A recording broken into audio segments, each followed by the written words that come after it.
Traditional പാരന്റിങ്ങിലുള്ള power എടുത്തു കളയാൻ വേണ്ടിയിട്ടാണ് ആക്ച്വലി ജെന്റിൽ പാരന്റിങ് വന്നിരിക്കുന്നത്. അപ്പോൾ ഈ ജെന്റിൽ പാരന്റിങ് വരുമ്പോൾ ഈ പവർ മാറ്റിക്കഴിഞ്ഞാൽ പെർമിസീവ് എന്നുള്ള മീനിങ് ആണ് ആക്ച്വലി ആൾക്കാർ കിട്ടുന്നത്.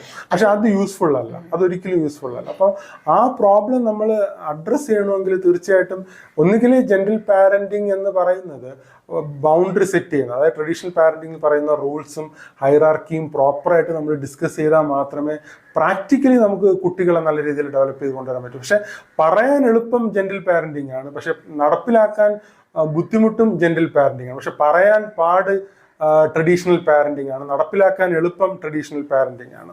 അപ്പോൾ അതുകൊണ്ട് നമ്മൾ തീർച്ചയായിട്ടും കുറെ കൂടെ ഡീറ്റെയിൽ ആയിട്ട് മനസ്സിലാക്കിയാൽ മാത്രമാണ് ബെറ്റർ ആയിട്ടുള്ളൊരു പാരന്റിങ് നമുക്ക് ഉണ്ടാക്കാനായിട്ട് കഴിയുക. അതിനകത്തുള്ള ഈ പവർ സ്ട്രഗിളായിട്ട് പല പാരൻസും കുട്ടികളെ അടിച്ചമർത്താൻ വേണ്ടിയിട്ട് ശ്രമിക്കുന്നത് കൊണ്ടാണ് ഈ ജെന്റിൽ പാരന്റിങ്ങിൻ്റെ ഒരു നീഡ് തന്നെ വന്നത്.